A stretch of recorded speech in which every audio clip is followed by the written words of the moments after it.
The Grand Chamber of the Galactic Council stretched out like a vast arena. Its ceiling curved high above them like the inside of a crystal ball. Through the transparent dome, the spiral arms of the galaxy were visible, a constant reminder to all present of the vastness they collectively governed. 47 distinct species represented. 47 seats arranged in concentric rings, according to the age of their admission to the Council. The oldest and most revered civilizations occupied the center positions, while the newcomers sat at the outermost ring. For 3 years, humanity had occupied the farthest seat from the center, the position reserved for the youngest, admitted species. 3 years of polite smiles, measured words, and respectful tones. 3 years of having their proposals dismissed, their concerns minimized, and their rights gradually eroded by the elder species. Ambassador Jake Morrison straightened his diplomatic uniform, a sleek silver-blue ensemble designed to convey both respect and neutrality. At his side, Colonel Lisa Ford adjusted her similar attire, though the way she carried herself betrayed her military background. Dr. Alex Turner, their data transmission specialist, checked his devices one final time before the session began. Today marks our 27th formal complaint regarding the Zolari blockade of New Colorado, Jake said quietly to his team. The colonists can't hold out much longer without medical supplies. Lisa nodded grimly. 4 million civilians, 300,000 already showing signs of radiation sickness from the Zolari scanning probes. We've tried every diplomatic channel, Alex added, his fingers dancing across his datapad. Submitted 50 years of survey records proving our prior claim. The Galactic Trade Agreement of 2246 explicitly prohibits blockades of civilian settlements. Jake's expression remained carefully neutral. And yet here we are, 3 years into council membership, and they still treat us like children who need to be taught a lesson. The chamber's soft chime indicated the session was about to begin. The 3 humans took their positions at the outermost ring, watching as the elder representatives filled the more prestigious central seats. The High Commander Vexar of the Zolari Empire settled into his position with a smug expression, his scaled skin catching the light from the galactic display above. The Queen voice. Zithak of the Hive Collective took her seat with a formal bow toward the center, deliberately ignoring the human delegation. Ser Noles, the spiritual leader of the ethereal dominion, floated rather than sat, his translucent form barely touching the allocated space. The Council recognizes Ambassador Morrison of Earth, announced the session moderator, a neutral AI entity created specifically for Council procedures. Jake stepped forward, his posture perfect, his expression respectful. Honored Council members, I come before you again regarding the humanitarian crisis on New Colorado. For 67 days, Zolari warships have prevented any supplies from reaching the colony. Medical facilities report critical shortages of anti-radiation treatments. Children are dying. He activated his data display, projecting evidence into the center of the chamber. Hospital reports, supply inventories dropping to 0, footage of civilians with radiation burns. I submit, once again, the following documentation. Our original survey claim from 50 years ago, predating any Zolari interest in the system by 3 decades. The Defense Agreement of 2261, acknowledging human sovereignty over the new Colorado system. The Trade Charter of 2270, signed by 17 species, including the Zolari, recognizing human trading rights in that region. High Commander Vexar didn't even bother to examine the evidence before responding. The Zolari Empire maintains its ancient claim to the star system humans call New Colorado. Your species' understanding of ancient is laughably limited. Our claim predates your discovery of fire. Yet, no record of this claim was registered with the Council prior to our settlement, Jake pointed out calmly. And the Zolari signed 3 separate treaties acknowledging human sovereignty. Queen voice. Zithak's multifaceted eyes flickered with amusement. Treaties can be reinterpreted when circumstances change. The strategic value of that system has become more apparent in recent years. "The law doesn't work that way," Jake said, still maintaining his diplomatic tone.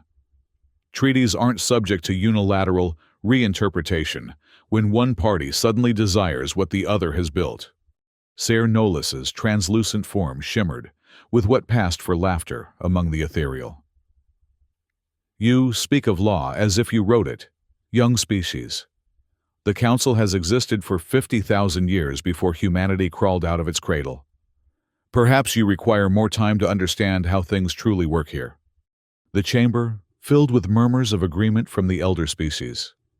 Jake remained standing, his expression unchanged despite the blatant dismissal. "I formally request immediate council action to end the blockade and provide humanitarian aid to New Colorado," he stated, ignoring the condescension. Vexar flicked his scaled hand dismissively. "I move to table the human complaint until a more thorough investigation of historical claims can be conducted, perhaps in a decade or two." "Seconded," Zithak added immediately. "The motion passes," the AI moderator announced without emotion. "The matter is tabled for future consideration." Jake returned to his seat, his face a mask of diplomatic neutrality. Only Lisa and Alex could see the slight tightening around his eyes, the almost imperceptible tension in his shoulders. This wasn't merely another defeat. It was a calculated humiliation. As they returned to the human diplomatic station after the session, Jake's communicator chimed with an encrypted message. He glanced at it briefly, then looked at his two companions. "Admiral Beck," he said simply. Lisa straightened immediately. "What does command say?" Jake's expression changed subtly, something cold and determined replacing the diplomatic mask he'd worn for 3 years. 3 words. "Remove safeties now." Alex inhaled sharply. "It's time then." "Yes," Jake confirmed, looking at his team with newfound resolve. 3 years of respectful diplomacy ends today. Prepare everything. We have 72 hours. For the next 3 days, the human diplomatic team worked tirelessly behind the scenes. Their official diplomatic uniforms were carefully tailored to conceal the military-grade communications gear now hidden beneath. Every meal taken in public was balanced by twice as many private strategy sessions in their secure quarters. Alex spent hours monitoring encrypted channels, while Lisa coordinated with hidden assets throughout council space. Meanwhile, rumors spread through the council. The Zalari delegation was openly discussing proposals to strip humans of their council seat entirely. The Hive Collective had begun making veiled threats about controlling trade routes near several human colonies. The Ethereal Dominion had submitted a formal petition to place all human territories under spiritual guidance, effectively a form of colonial oversight. When the 3 humans entered the council chamber for the next session, the atmosphere was thick with anticipation. The elder species expected another routine exercise in putting the upstart humans in their place. What they didn't realize was that the humans who took their seats that day were not the same ones who had endured 3 years of diplomatic dismissal. Jake wore the same silver-blue uniform, but there was something different in his posture, no longer deferential, but coiled and ready. Lisa had abandoned any pretense of being merely a diplomatic assistant. She sat with the unmistakable bearing of a senior military officer. Alex's fingers no longer fidgeted nervously with his datapad. Instead, they moved with precise, calculated purpose. "Today's first agenda item," the AI moderator announced, "is the Zalari petition to reduce human representation on the Council." High Commander Vexar stood, his scaled chest puffed out with pride. "Esteemed colleagues, for 3 years we have tolerated the human presence in our ancient institution. However, it has become clear that they lack the patience, wisdom, and cultural depth to participate as equals. I propose their status be reduced to observational only for a probationary period of no less than 50 standard years." "Seconded," Queen Voice Zithak added immediately. "Furthermore, I suggest the Council reconsider human control over 17 key spatial transit hubs. The Hive Collective is better positioned to manage such critical infrastructure. Ser Nolus's ethereal form glimmered with approval. The ethereal dominion supports both proposals and adds that humans would benefit from spiritual guidance.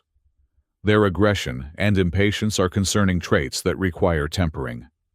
Throughout these proposals, Jake remained silent, his eyes fixed on a point in the middle distance. Several delegates noticed the change in his demeanor, the absence of the usual human protests, the lack of data displays and legal citations. A few of the more perceptive representatives shifted uncomfortably in their seats. Ambassador Morrison, the AI moderator prompted, "Do you wish to respond to these proposals?" Jake stood slowly, deliberately. His eyes, once warm and conciliatory, had turned cold and focused. The elder species seated directly across from him instinctively leaned back, sensing the shift. "For 3 years," Jake began, his voice quiet, but carrying easily through the chamber. "Humanity has approached this council with respect, patience, and good faith. We have endured dismissal, condescension, and now, open hostility." He tapped a small device on his wrist. The central holographic display in the chamber flickered, then resolved into the image of a stern-faced human admiral surrounded by a command crew on what was clearly a military vessel's bridge. "Council representatives," Jake continued, "allow me to introduce Admiral Roy Beck, Supreme Commander of the Human Defense Fleet." "Ambassador," the Admiral acknowledged. "Is it time?" Jake's expression remained perfectly controlled. "Remove safeties." A ripple of confused murmurs spread through the chamber. Then the central display split into multiple screens, each showing a different location in council space. On the first screen, a Zalari military base near the New Colorado system suddenly found itself surrounded by 17 human battleships, appearing seemingly out of nowhere as their cloaking fields dropped. On the second, the Hive Collective's secret network of space-time tunnels lit up with the signatures of 35 human carrier groups, positioned at key junction points. On the third, the supposedly impenetrable psychic shield of the ethereal homeworld rippled as 200 human stealth vessels decloaked in perfect formation around the planet. Screen after screen appeared, showing human military assets in position near every major strategic location belonging to the elder species. Ships that had been disguised as trade vessels revealed weapon systems. Mining operations transformed into fortress platforms. Research outposts unveiled defense grids. The council chamber erupted in chaos. High Commander Vexar was frantically communicating with his military command. Queen voice. Zithak's multifaceted eyes were blinking in patterns of extreme distress. Ser Nolus's ethereal form had condensed to almost solid state, a sign of severe emotional shock among the ethereal. Jake waited until the initial shock began to subside, then spoke again, his voice cutting through the panicked chatter. "For 3 years, humanity has been building. While we sought peaceful integration through diplomatic channels, we prepared for the possibility that diplomacy would fail." Colonel Lisa Ford stepped forward, activating her own data display. The Human Defense Fleet currently consists of 4,736 warships of various classes, 112 fortress worlds, and defensive installations throughout our territory. Our cloaking technology, as you've just witnessed, is generations beyond what any of you believed possible. Dr. Alex Turner joined them, his own display showing technical schematics. "We've also been studying you. The ethereal psychic communication network, we cracked it 2 years ago. The Hive's secret space-time tunnels, mapped 18 months ago.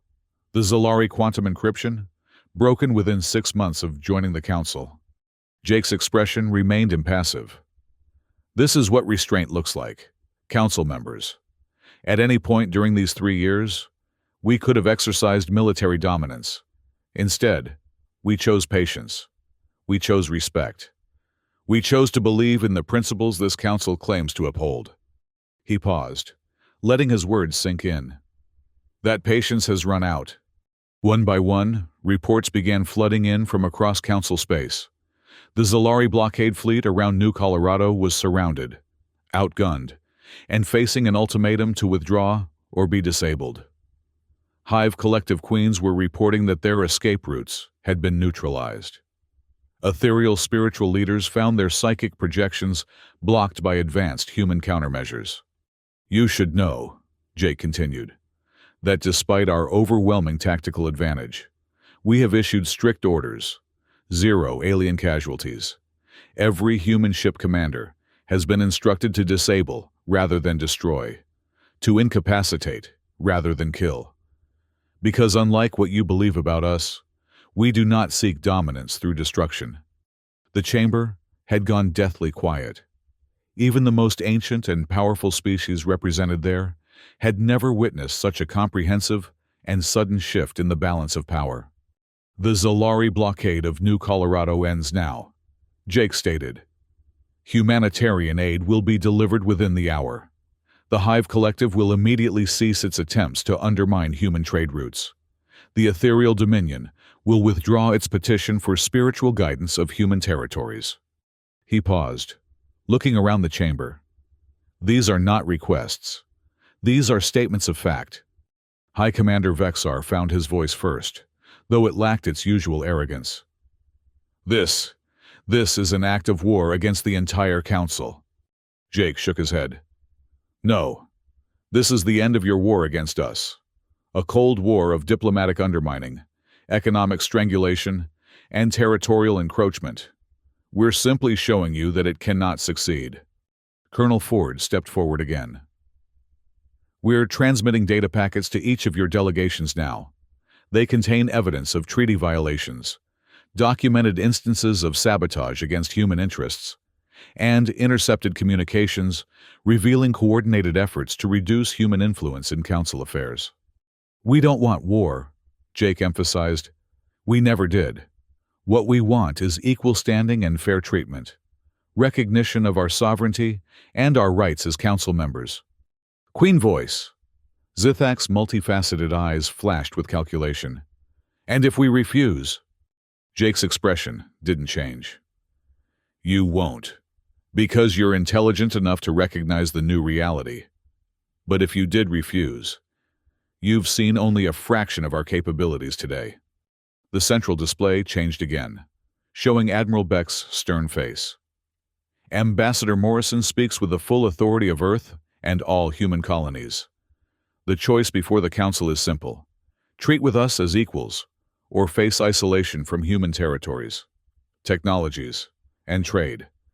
We prefer cooperation, but we are prepared for either outcome." For several long moments, silence reigned in the chamber. Then, one by one, the elder species began to respond. High Commander Vexar spoke first, his voice lacking its usual bombast. "The Zalari Empire recognizes the changed circumstances. We will withdraw from New Colorado immediately and open negotiations regarding disputed territories." Queen Voice Zithak followed. "The Hive Collective acknowledges the human strategic position. We propose a joint commission to establish fair trade protocols." Sayer no less, his form still unnaturally condensed, added, "The Ethereal Dominion withdraws its petition and offers cultural exchange instead of oversight." Other species quickly fell in line, recognizing the fundamental shift in council dynamics. Within hours, emergency sessions were convened to redraft key agreements, renegotiate territorial boundaries, and establish new protocols for council decision-making. When the dust settled 3 days later, the council chamber had been physically rearranged. Human representatives now occupied 3 seats in the middle rings, while the Zalari, Hive, and Ethereal delegations had been moved to less prominent positions. The change was symbolic but profound, a visible acknowledgement of the new balance of power. The Galactic Cooperation Treaty was signed unanimously, establishing principles of equal representation, open trade, multi-species defense alliances, and technology sharing. What had been achieved through the threat of force would now be maintained through mutual interest and benefit. As the signing ceremony concluded, Jake stood to deliver final remarks. 3 years ago, humanity joined this council with hope and optimism. We believed in the stated principles of cooperation, mutual respect, and shared prosperity. When those principles were not extended to us, we did not abandon them. We simply ensured we had the strength to uphold them ourselves. He looked around the chamber, meeting the eyes of representatives from all 47 species. Today marks not a human victory, but a victory for the true spirit of this council. Not dominance of one over many, but genuine cooperation among equals. Human forces will return to normal patrol patterns.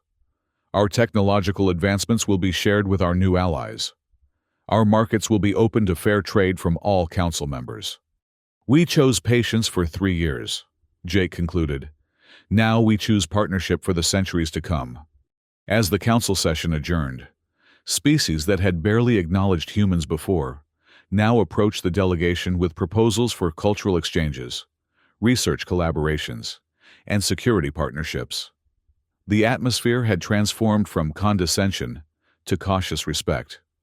Back at the human diplomatic station, Jake, Lisa, and Alex finally allowed themselves to relax, the weight of 3 years of careful restraint lifting from their shoulders. "Do you think it will last?" Alex asked, studying the incoming data streams, showing Zalari ships withdrawing from New Colorado, medical supplies already reaching the surface. Lisa nodded. "Fear is a powerful motivator, but self-interest is stronger. They've run the calculations. Cooperation with us is more profitable than opposition." Jake looked out at the galaxy spinning above them. "We showed them our strength today, but tomorrow we'll show them our wisdom. That's the harder part."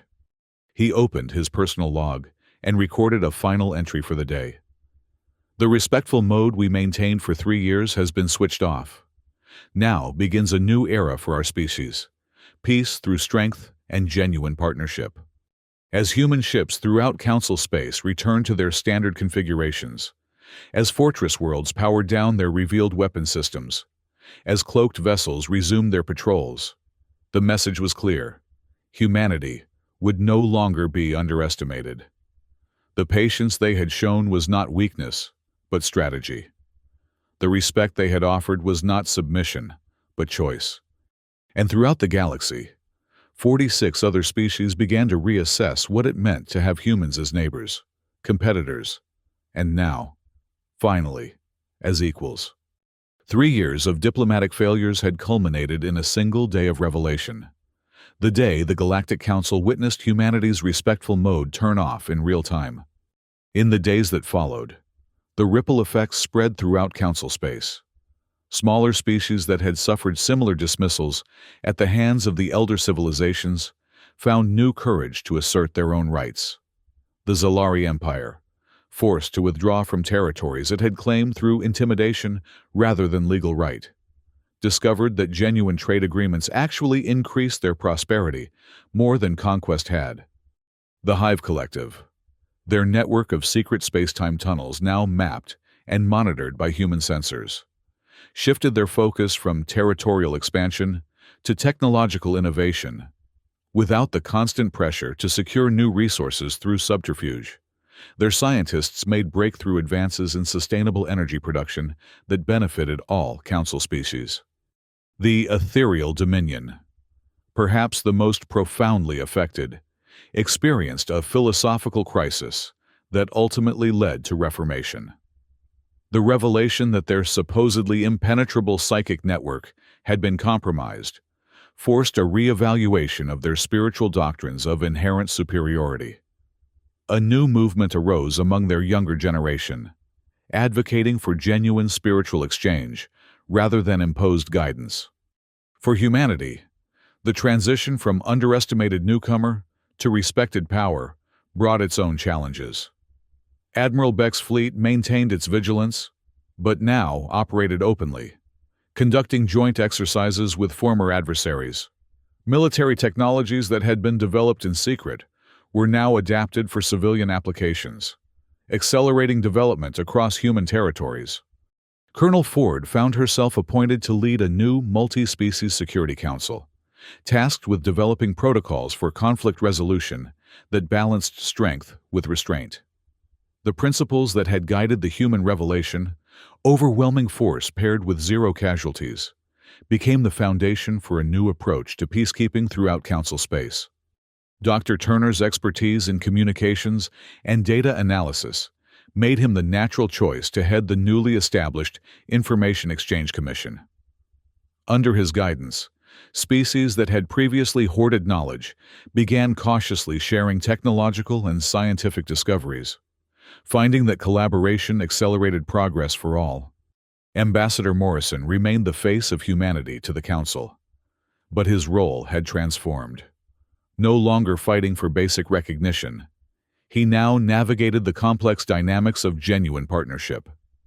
The respectful tone remained in his diplomatic exchanges, but it was now matched by equal respect from those he addressed. 6 months after what became known as the Respectful Mode incident, a celebration was held on New Colorado. The colony that had nearly been destroyed by the Zalari blockade had not only recovered, but was thriving. New medical facilities, built with technology contributed by 7 different council species, had eliminated the last traces of radiation sickness. Trade ships from across the galaxy docked at the newly expanded spaceport, bringing goods and visitors eager to establish connections with the humans who had so dramatically changed the council dynamic. Jake stood on a balcony overlooking the main settlement, watching ships from former adversaries peacefully landing alongside human vessels. Lisa and Alex joined him, their formal diplomatic attire replaced by more comfortable civilian clothes. "Reports from the border monitoring stations are all green," Lisa noted. "The Zalari have maintained their withdrawal from all disputed territories." Alex nodded, reviewing data on his pad. "And the joint research initiative with the Hive is showing promising results. Their quantum computation combined with our material science might actually produce practical, faster-than-light communication within a decade." Jake smiled slightly. "And to think, 6 months ago they were trying to strip us of our council seat." "Fear and respect are powerful motivators," Lisa observed. "But I think we're moving beyond that now. The ethereal representatives actually asked my opinion yesterday instead of just telling me what to think." "Progress," Jake agreed, "slow but real." Below them, a mixed group of human children and young Zalari played together in a park, their natural curiosity overcoming the tensions of their elders. Several ethereal educators floated nearby, their translucent forms glimmering with what appeared to be genuine interest rather than condescension as they observed the interaction. "That's the future we couldn't afford to lose," Jake said, nodding toward the children. "Worth every moment of those 3 years of patience." Alex leaned against the railing. "Do you ever wonder what would have happened if we'd shown our strength from the beginning? If we'd never turned on the respectful mode in the first place?" Jake considered the question. "I think we needed those 3 years, not just to build our fleet and gather intelligence, but to give diplomacy every possible chance. To know with absolute certainty that when we finally acted, we were in the right." Lisa nodded in agreement. "The elder species needed that time too. 3 years of dismissing us, underestimating us. It made the revelation all the more effective. If we'd shown our teeth from day one, they might have united against us instead of recognizing the wisdom of partnership." "A calculated strategy," Alex mused. "Patience as the ultimate power play." "Not just strategy," Jake corrected. "Principle. We meant every word we said about wanting peace and cooperation. We still do. The difference is that now everyone knows we have the strength to enforce it if necessary." A chime from Jake's communicator interrupted the conversation. A message from council headquarters, The draft charter for the new Joint Defense Initiative had been approved unanimously. Another step toward a more balanced and stable galactic community. It seems our respectful mode hasn't been turned off after all, Jake observed. It's just been recalibrated. Respect offered freely, but backed by strength that cannot be ignored. As the sun set over New Colorado, casting the settlement in golden light, the three humans looked out at the future they had helped create. Not through conquest or domination, but through strategic patience, followed by decisive action. A future where humanity's voice was heard clearly in the chorus of galactic civilization, neither diminished by false humility, nor elevated by tyrannical might. The respectful mode had served its purpose. Now, a new mode of engagement had taken its place, one of mutual respect between equals, sustained by the memory of the day when patience had finally reached its limit, and the true nature of human capability had been revealed to the stars. In the Grand Chamber of the Galactic Council, now rearranged to reflect the new balance of power, representatives from all 47 species gathered to commemorate the first anniversary of the Galactic Cooperation Treaty. The transparent dome above still showed the spiraling galaxy, but the view was now supplemented by data streams detailing collaborative projects, joint research initiatives, and successful diplomatic resolutions to conflicts that once might have sparked wars. Jake Morrison stood at the podium, no longer relegated to the outer ring, but positioned in the heart of the chamber. His diplomatic uniform had been redesigned, maintaining the silver-blue color scheme, but incorporating elements that subtly referenced Earth's military capability, a reminder without being a threat. 1 year ago, he began, his voice carrying easily through the hushed chamber. We stood at a crossroads, confrontation or cooperation, dominance or partnership, war or peace. He paused, looking around at the assembled representatives.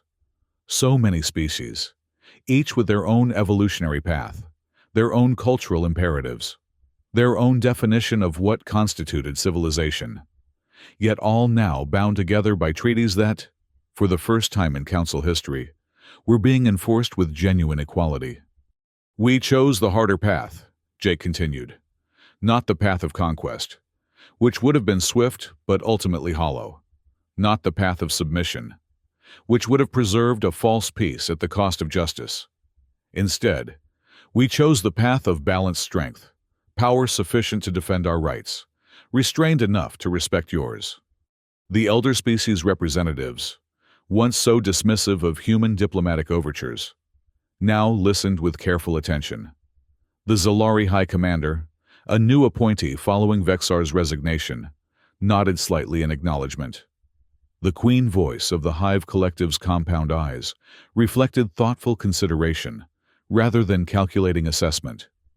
Even the ethereal representative, still Ser no less, though notably more substantial in form than before, showed signs of genuine engagement. The results speak for themselves. Jake gestured to the data streams flowing above them. Trade volume between Council species has increased 63%. Scientific breakthroughs through collaborative research have accelerated technological development across all our civilizations. Territorial disputes that festered for centuries have found peaceful resolution through our new arbitration protocols. Dr. Turner stepped forward, activating a detailed holographic display showing the networked achievements of the past year. The Information Exchange Commission has facilitated over 12,000 research partnerships. Technologies once hoarded as strategic advantages are now being adapted for civilian use across species boundaries. The combined knowledge of 47 evolutionary paths is proving far more valuable than the isolated advancement of any single species. Colonel Ford joined them, her military bearing now complemented by diplomatic insignia, representing her leadership of the Joint Security Council. More telling than any statistic is this. For the first time in recorded Council history, we have gone a full standard year without a single armed conflict between member species. Not because threats don't exist, but because our collective security arrangement ensures that aggression cannot succeed. The display shifted again, showing images from across Council space. Zolari engineers working alongside human colonists to rebuild New Colorado's infrastructure. Ethereal educators exchanging philosophical concepts with students from 30 different species. Hive collective queens participating in open council debates, rather than manipulating events from the shadows. This is the true face of strength, Jake continued. Not the ability to destroy, but the wisdom to build. Not the power to conquer, but the vision to connect. 1 year ago, humanity demonstrated that we possessed the former. Today, I believe we have all demonstrated the latter. A soft murmur of agreement spread through the chamber. Not the reluctant acknowledgement of a defeated opponent, but the genuine assent of partners who had discovered unexpected benefits in cooperation. The human concept of respect has evolved over our history, Jake explained. In our earliest civilizations, respect was often given only to those with the power to demand it. As we matured, we learned that true respect must be mutual, freely given and reciprocated. What you witnessed 1 year ago when our respectful mode appeared to deactivate was not abandonment of respect, but its evolution to a more complete form. Respect not just in words, but in actions. Respect that demands truth rather than tolerating deception. He paused, allowing his words to settle. That is the respect we offer today, and the respect we expect in return. Queen Voice Zithak rose from her seat, her multifaceted eyes catching the light. The Hive Collective acknowledges the wisdom in the human approach. We have discovered that transparent cooperation yields greater benefits than hidden manipulation. Our previous strategies were inefficient by comparison. The new Zolari High Commander stood next. The Empire has learned that maintaining artificial claims through force costs more than it gains. Our legitimate territories are more prosperous now than when we sought to control others. This is unexpected, but undeniable. One by one, representatives from other species added their perspectives. The smaller, younger species that had once been as marginalized as humanity spoke of newfound confidence in council proceedings. Elder species that had initially resisted the change acknowledged the benefits they had discovered in the new arrangement. As the session concluded, Jake found himself surrounded by representatives seeking private conversations, proposing new initiatives, offering insights and requesting human perspective on long-standing challenges. No longer dismissed or patronized, humanity had become a central node in the complex network of galactic diplomacy. Later, as Jake, Lisa, and Alex reviewed the day's proceedings in their diplomatic quarters, they reflected on the transformation that had occurred. They actually listen now, Alex observed with a hint of wonder. Not just to appear polite, but because they value what we have to say. Lisa nodded. Respect based on acknowledged strength is more honest than the false deference they showed before. They know we could have chosen dominance but didn't. That's the true victory, Jake said quietly. Not that they fear our capability, but that they recognize our restraint.